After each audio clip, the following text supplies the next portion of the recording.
Assalamualaikum Ustaz. Waalaikumsalam warahmatullahi wabarakatuh. Semoga dibahas oleh Ustaz, insyaallah. Saya pernah mendengar bahwa kurban kita akan menjadi kendaraan orang yang berkurban saat di akhirat. Apakah benar Ustaz? Ya, saya pun demikian pernah mendengar dan membaca juga referensi-referensi terkait, khususnya ada riwayat yang disandarkan kepada Nabi sallallahu alaihi wasallam dengan kalimat istafrihu dhahayakum, ya gemukkanlah, baguskanlah hewan-hewan sembelihan kalian, fa innaha matayakum 'ala sirat. Karena sesungguhnya hewan-hewan kurban, hewan-hewan sembelihan yang dibaguskan itu nanti akan datang di hari kiamat menjadi kendaraan kalian melewati sirat, ya, melewati jembatan penyeberangan yang menentukan antara rahmat ataukah azab, antara surga ataukah neraka. Namun demikian persoalannya, riwayat ini dan riwayat-riwayat terkait, ya, nanti ada beberapa jenis lafaz-lafaz yang berbeda, ada yang thamminu, ya, atau yang azimu, ya, besarkan, baguskan, cari yang terbaik di hewan kurban kalian, dan ujungnya sama, bahwa sungguhnya hewan-hewan itu akan menjadi kendaraan tunggangan kalian saat melewati as-sirat atau di hari kiamat. Seluruh riwayat-riwayat ini persoalannya dinilai oleh para ulama-ulama pakar di bidang ahli hadis itu sebagai riwayat-riwayat yang sangat lemah, bahkan sebagian diantaranya tidak memiliki asal, ya, sehingga disebut hadis-hadis yang bermasalah. Bahkan Ibnu Arabi Al-Maliki menyebut hampir seluruh hadis-hadis yang terkait dengan keutamaan-keutamaan penyembelihan kurban, ya, yang dimaksudkan keutamaan ini yang berlebihan, yang seperti tadi disampaikan, itu tidak ditemukan kekuatannya, ya, atau dipandang lemah, ya, dalam persoalan-persoalan terkait dengan keutamaan-keutamaan penyembelihan hewan kurban. Di sini kita bisa temukan beberapa ulama mengomentari spesifik atas riwayat yang tadi disampaikan, seperti Al-Imam Ibnu Hajar Al-Asqalani dalam Talhisul Habir juga menyebut riwayat ini sangat lemah sekali. Demikian dengan misalnya As-Sakhawi, ya, As-Sakhawi pakar di bidang penelitian hadis, beliau punya kitab namanya Maqasidul Hasanah, juga senada dengan Ibnu Hajar Al-Asqalani, menilai hadisnya sangat lemah sekali. Demikian juga Al-Munawi dalam Faidul Qadir, beliau menyebut bahwa ini pun sangat lemah sekali. Dan beberapa ulama termasuk Al-Imam As-Suyuti juga beliau menilai bahwa hadis ini sangat lemah sekali. Namun ada yang menarik, beberapa komentar para ulama, sekalipun pandangan mereka menyebut bahwa ini riwayat-riwayat ini lemah, bahkan pada sebagian riwayatnya yang lain itu tidak ada asalnya, tidak ada ketersambungan kepada Nabi SAW, sehingga disebut dengan hadis-hadis yang palsu, hadis-hadis yang cacat sanad.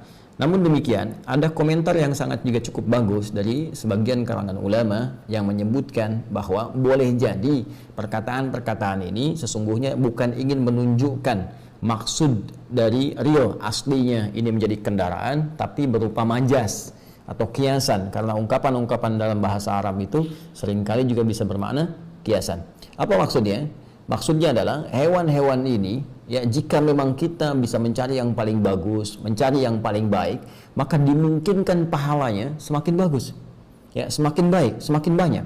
Dan dengan banyaknya pahala ini yang akan memudahkan kita melewati as-sirat, karena timbangannya semakin besar, timbangan semakin banyak.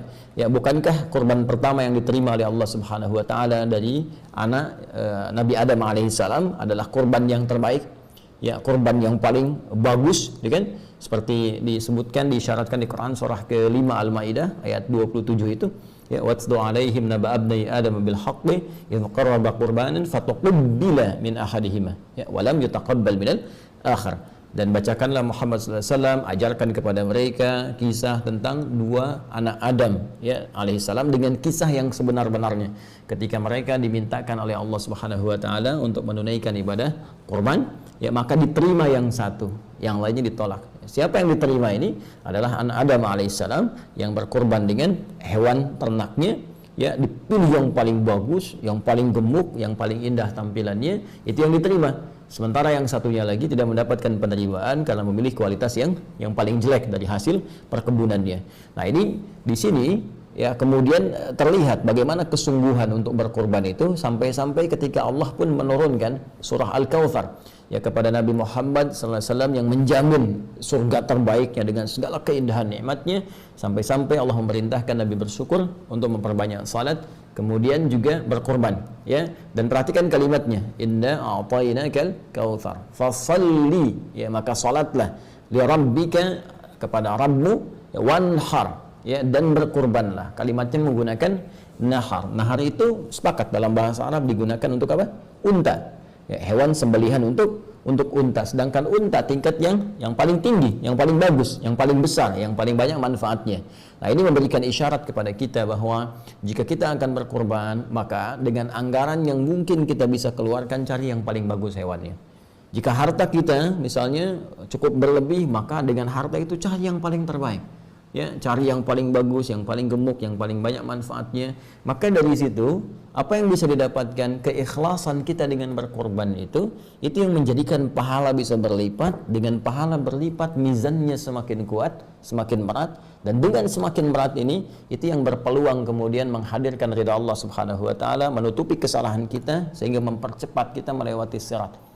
Barangkali ini yang dimaksudkan menjadi kendaraan dalam konteks amalnya, bukan konteks kemudian hewannya, karena Allah sendiri menyampaikan dalam surat Al-Hajj ayat ke-37, la yanalallaha luhumuha wala dima'uha walakin yanaluhu taqwa minkum. Yang sampai kepada Allah itu bukan dagingnya, yang sampai bukan darahnya, tapi yang sampai kepada Allah ketakwaan kitanya. Dan dengan takwa ini kendaraan terbaik dan pakaian terbaik yang kita kenakan untuk bisa menghadap Allah dan mempercepat kita melewati sirat guna menuju rahmat Allah Subhanahu wa taala, yaitu surganya. Walibasut taqwa dzalika khair, dan pakaian takwa itulah pakaian yang terbaik.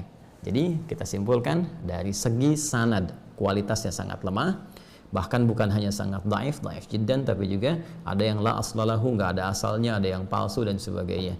Tapi dari segi matannya, dari segi isinya, ada isyarat yang menunjukkan ini bermakna kiasan, dalam arti pemahaman memperbagus hewan kurban supaya pahalanya banyak, dan dengan pahala itu itulah kendaraan terbaik untuk menuju surga dengan rahmat Allah Subhanahu wa ta'ala. Saya kira demikian cara memahaminya.